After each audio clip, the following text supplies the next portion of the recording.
Welcome to another FPL video and yet another team selection ahead of Gameweek 24, the updated version. I'm going to be talking about my captaincy, the transfer plans, my chip strategy as things stand, and also how my team would look like in a few weeks' time, courtesy of FPL.team. So thank you very much to the Flying Dutchman, one of the channel members who suggested this website to me, and I also used in the Rating Your Teams video. And now, let's get straight into it. If you haven't already, be sure to smash the like button and subscribe if you're new around here. We're almost there at 10,000 subscribers, so thank you to everyone who has already done so, all the channel members, and be sure to follow me on Twitter and Instagram. We're almost at 1,000 followers on those platforms too, and it also helps you to feature in the future Rating Your Teams videos, like the one that I posted recently. Now, looking at my team, it's looking a bit more optimistic than before. I would have an 11 with Livramento coming in for Alonso, but he is facing Tottenham, and I do want to make a defensive reinforcement nonetheless, and also bolster my squad in terms of having more Double Gameweek 26 players. So that is something I'm going to be looking at, as well as a move up front, for a replacement for Calvert-Lewin potentially, who still has a knock. Lampard said he could feature against Newcastle, but they're going to have to wait and see because he only trained by himself and not with the squad, and over the next few days he should train with the whole team, and that's when we'll find out if he's fit enough to face Newcastle, and he should be fine by the week after for sure. But I still think I might make a move there and get rid of Calvert-Lewin. Gray looked pretty decent against Brentford in the FA Cup, and he's definitely one to keep an eye on, but I still have my doubts about Everton, despite the fact that I think they will improve compared to what they were shown before, because they were just absolutely poor for the entire season. And I still got Rafinha, who is flagged as a doubt, not sure what's going to be going on there, and the rest I'm fairly happy with. The only change I've really made is Jarrod Bowen as my captain as opposed to Cancelo. I think if you have De Bruyne, he is by far the best captaincy option this week, alongside Heung-min Son and Harry Kane. I think those would be my top three picks. Fernandes and Ronaldo are good outside shouts, but United are just not reliable. You could say the same about Spurs, but they have been showing some improvement, and they put in a very good performance against Brighton in the FA Cup. So one of those names, I think.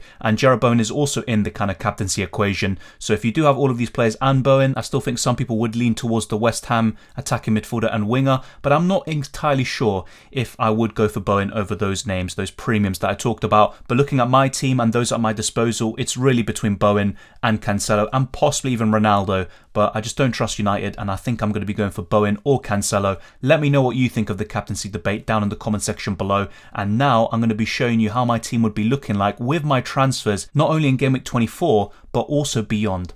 I've talked about similar moves before, but instead of going for Laporte or Robertson, here we've gone with Davis, and I still talked about Spurs not really being that reliable for keeping clean sheets over the next 5 or 10 game weeks, looking at the fixtures, but Spurs have still quite a few games that are yet to be rescheduled. They have a double in 26, and some decent fixtures like Southampton at home in Gameweek 24. Davis should be relatively nailed. That's not completely, that's not something I can guarantee, but him or Dyer would be two of the most nailed defenders in that Spurs team, Davis being the only left-footed centre-back who can play in that position. And then we've gone with Edouard. I think he's a very good replacement for Calvert-Lewin. I think Everton will improve, and Calvert-Lewin could actually be a really big part of that rejuvenation at Everton, but I think a move to Edouard for a double Gameweek 26 player would actually be more than welcome, and this would take my total from 5 to 7 double Gameweek 26 players, and that would be actually very, very beneficial. And I've also got some good fixtures and 2 good assets for the next 5 or 10 game weeks, and this looks pretty solid. Bowen would still be my captain even with these new signings,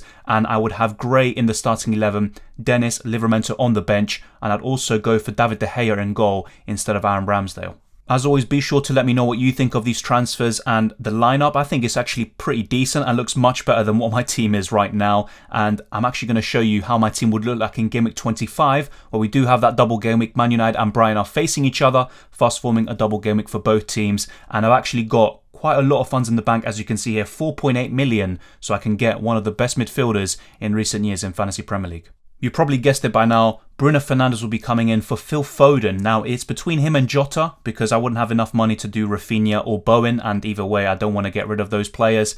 And it also gives me yet another double Gameweek 25 player, but Foden is facing Norwich, so I am a bit cautious about that. I would rather get rid of Jota, but he also has a double in 26. Now, the way I see it with Jota, he's only got 2 bonus points this season, which is quite mind-boggling to say the least. He's even scored braces and only managed to get 1 bonus point. So that's kind of one reason why I'd be more willing to get rid of Jota, but that double in 26 is the reason why he stays in this team, at least for now. But heading into Gameweek 27 with Liverpool blank, that's when I can get rid of the Portuguese international. But Bruno Fernandes would probably be my captain. It's between him and Ronaldo, and I've got 4 Double Gameweek 25 players now. With that one signing, this would be for free. I've got Fernandes, Ronaldo, De Gea and Cucurella, so a triple up in Man United. But in Gameweek 26, I'd be making transfers to actually go off triple United and also go for other premiums, as I'm going to be showing you very soon. My bench would be Gray, Davis and Livramento, Ramsdale blanks, but I have De Gea there with a Double Gameweek. So my team actually looks pretty solid for Gameweek 25,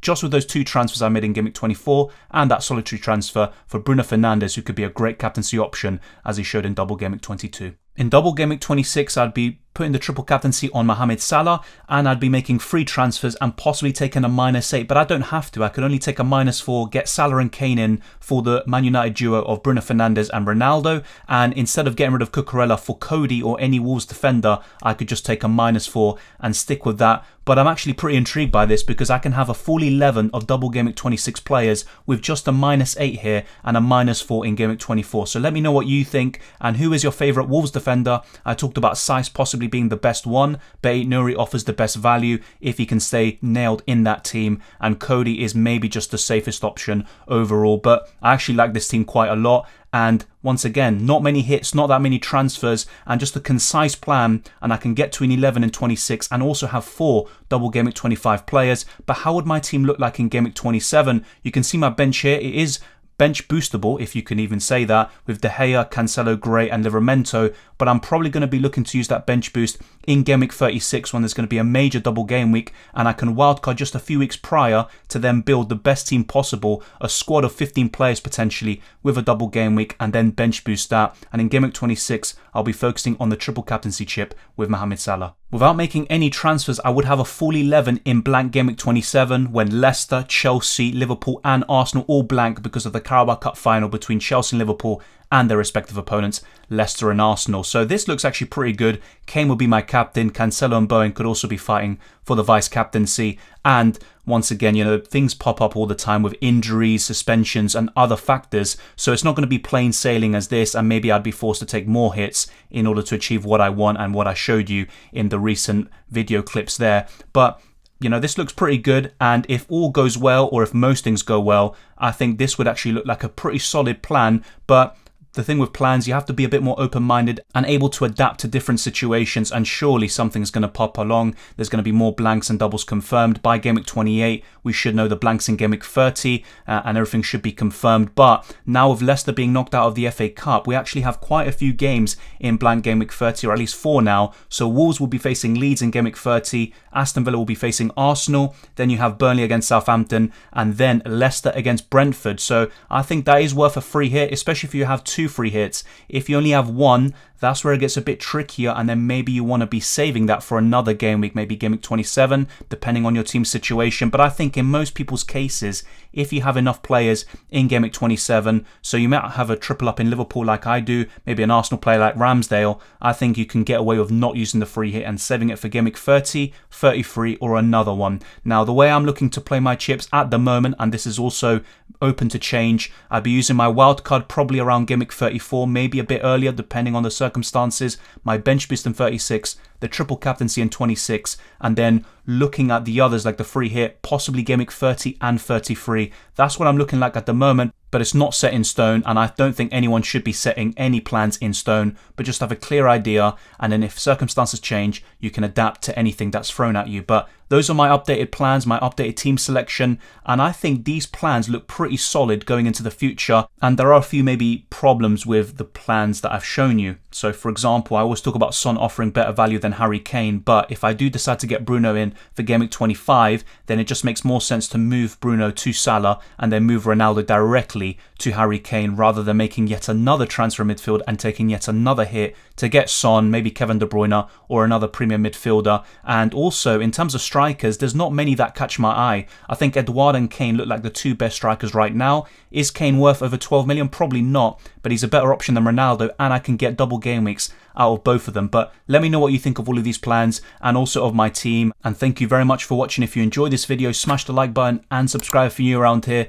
And a massive shout out to all channel members, especially Aranya, Rock and Roll, and Yarang, who are in the Captain and Legend tiers. Check out the description below to see the perks of each single tier. If you're a Legend, for example, you get exclusive early access to all of my videos. Good luck for Game Week 24 and the rest of the season. What are your chip strategies? Let me know down in the comment section below. You can follow me on Twitter and Instagram. We're almost at 1,000 followers on both of those platforms, so thank you very much. And also at 10,000 subscribers, so very close there. We're going to achieve it very soon, and any support, any sort of help would be massively appreciated. And just enjoy the football as always, and I'll see you next time.